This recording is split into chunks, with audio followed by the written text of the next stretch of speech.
And I said, look, I don't want to talk to Trump supporters. All I hear is the same thing, Trump, Trump, Trump, Trump, Trump, and they never waver. So what I'm saying to the left now is, no, I'm seeing something new and different here.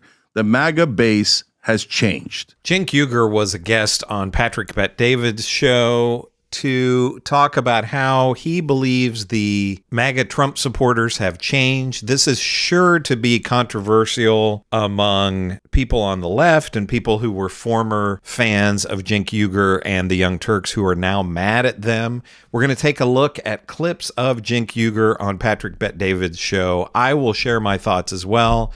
This is one that you don't want to miss. Let's check this out together. It doesn't mean they don't like Trump. It doesn't mean that they're not right-wing. But there is a significant portion of the MAGA base now that is, in my opinion, right-wing populists who are actually anti-establishment, actually anti-corruption, actually anti-war.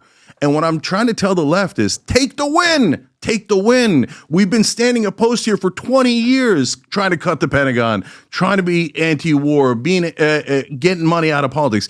If people say yes, for God's sake, that's our lost tribe.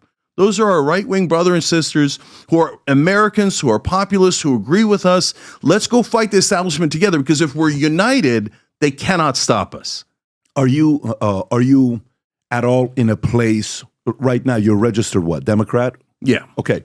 Are you at all at a place where you've thought about being a registered independent or libertarian? So the reason I became a Democrat is because in California, if you're an independent, you can't vote in Democratic primaries. And so I wanted to vote for Bernie Sanders, et cetera. So I became a Democrat, and I don't have any problem staying in the Democratic Party. I ran for president in the Democratic Party as a protest candidate against Biden, as you remember, right? Mm-hmm. But now we're in a situation where we've got realignment, where there's a left-right spectrum, then there's a populist establishment spectrum, right? So I am center-left, but I'm way populist. I'm 100% populist, right? So things are moving. If it turns out, and the parties have switched before, if the parties completely switch, then I don't have any allegiance to a party label or name, right?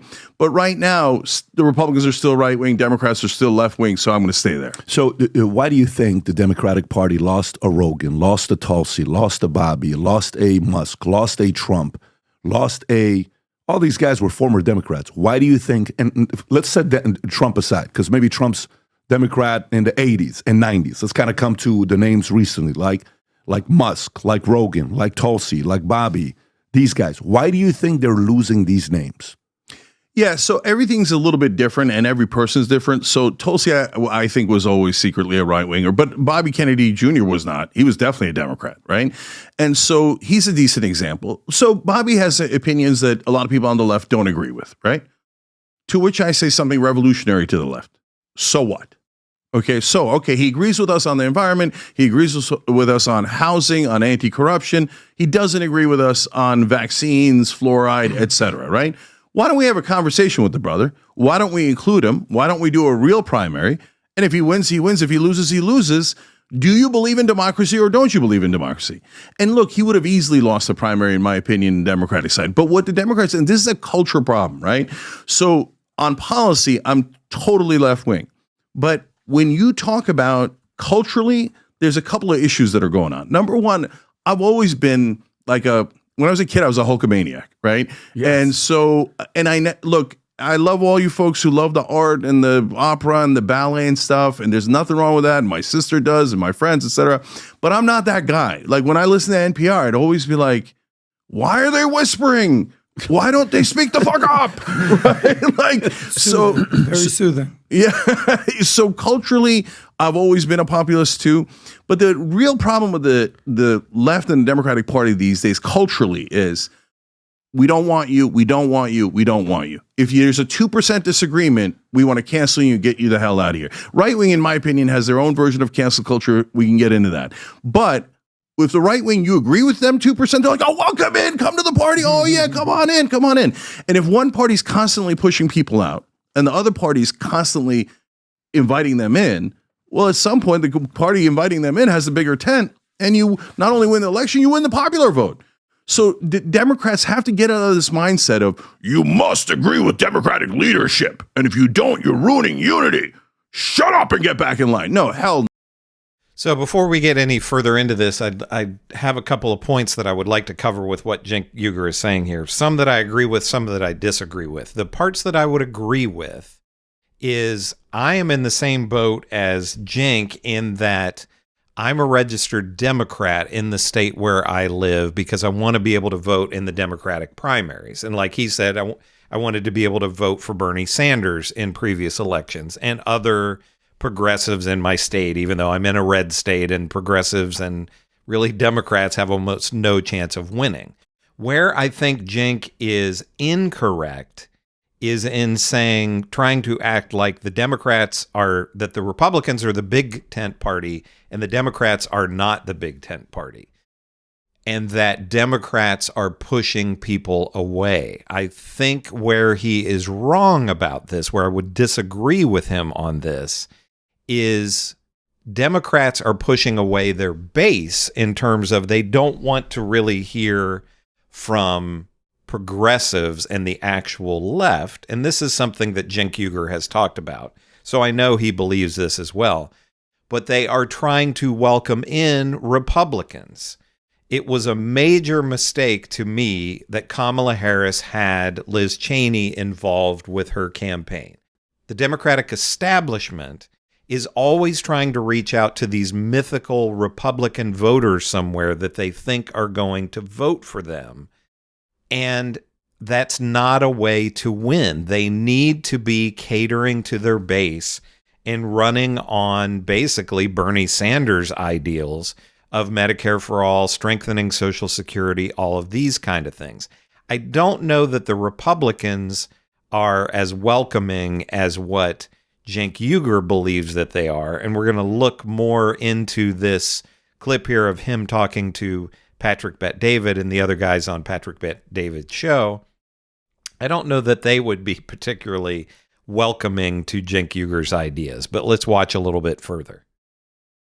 No, Young Turks have never been in line. We're never going to get in line. We're not going to get in line for MAGA. We're not going to get in line for the Democratic Party.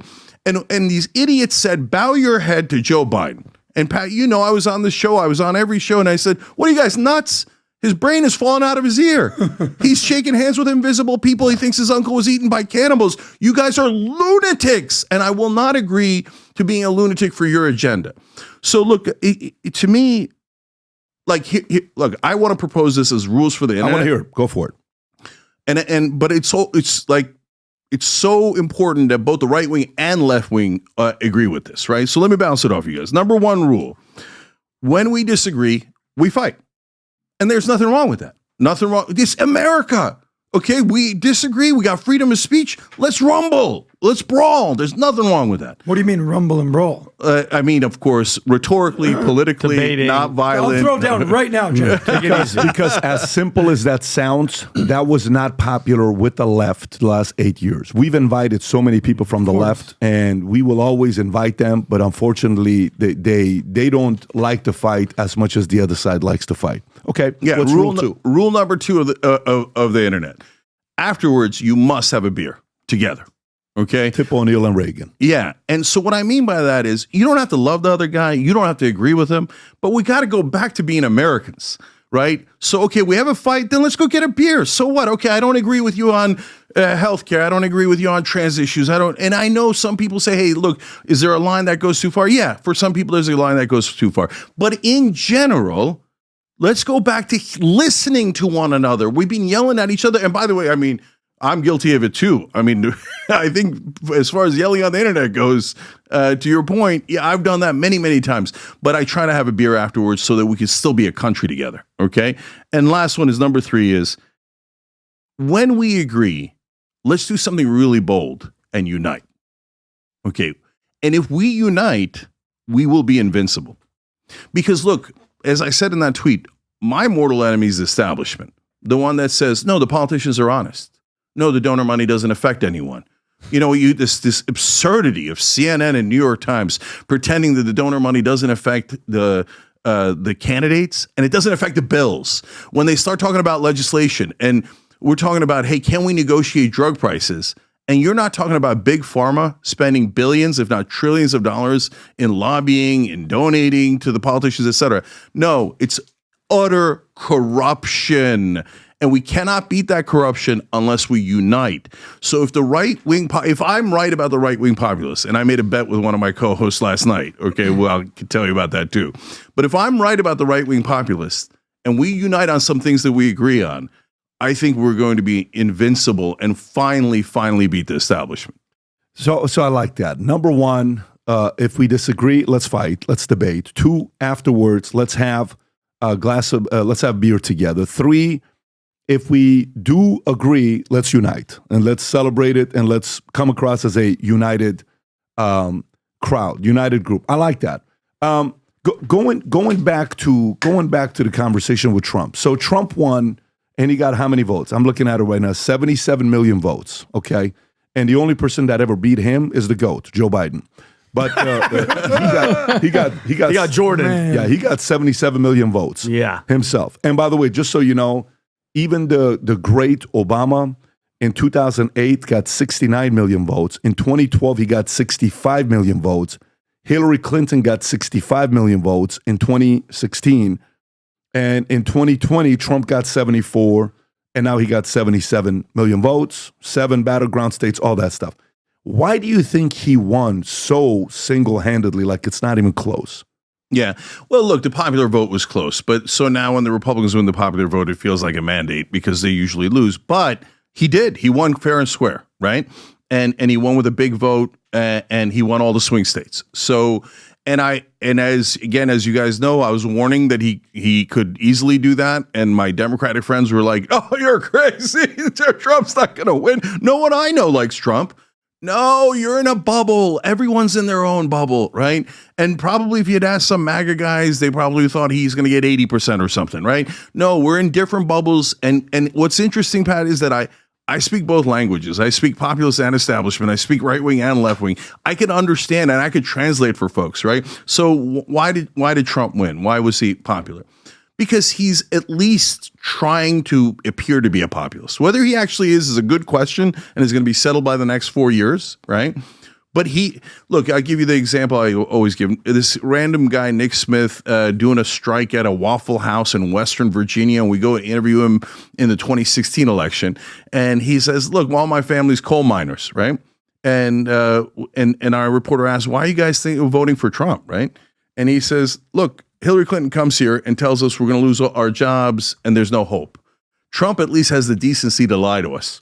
Okay. And he says we got hope, the future is bright, etc., right? And that makes a huge difference. Yeah. And so Okay, I'm going to stop here again. And a couple of points that I want to focus on with what Cenk is saying here. Again, I agree with some of what he's saying. I disagree with some of what he's saying. In terms of Trump being a populist, I do think there is some truth in, even though Donald Trump is a con man, there are certain aspects about him that seem somewhat genuine. And by that, I mean, he's not a real Christian. He just pretends to be Christian. But the aspects of Trump where he's from New York, he's never pretended to not be from New York. And he doesn't go down south and do a rally and say, "I'm Donald Trump and listen to me with my Southern accent." Which is what so many other politicians do, and people see through that. Donald Trump didn't get a dog like every other president does, and he probably won't have a dog this second term of his. And he said publicly, they want me to get a dog, but what am I going to do with a dog? I agree with Cenk on that, and I feel that that's something that other politicians can learn from, to actually be themselves instead of constantly pretending to be something that they're not and just saying whatever group that they speak to wants to hear.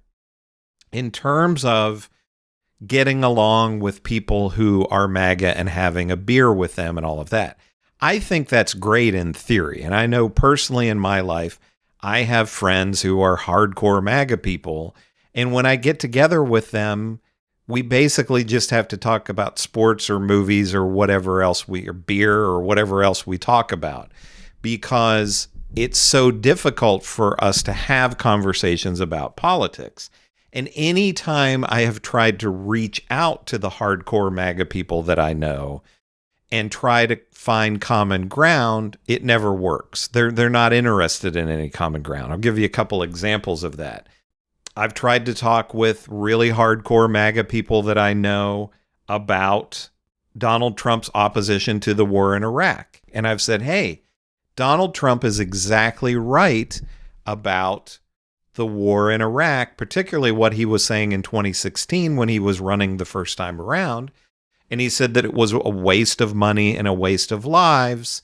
And the response that I got was, well, I disagree with Trump on that. We needed to go into Iraq. I've also tried to find common ground. Cenk Uygur talks about money in politics. And I have said, we need to get the money out of politics. And I would be perfectly content to have all the lobbying money removed. I don't care if it's defense contractors. I don't care if it's pharmaceutical companies. I don't care if it's the insurance lobbies.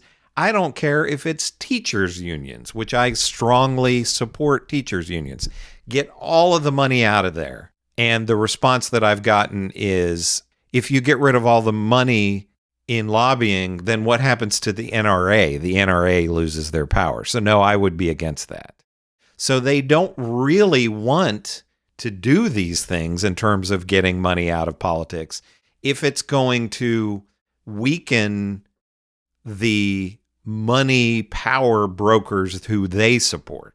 Make sure to give me a like and subscribe.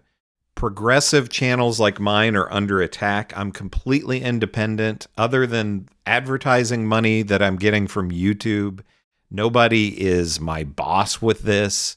I'm saying whatever I want to say. Nobody's telling me what to say. And if you want to see more independent progressive media like this and you enjoy this content, make sure to subscribe so that I can continue growing and bring out more content like this. This is Chris on Culture. I will see you in the next video.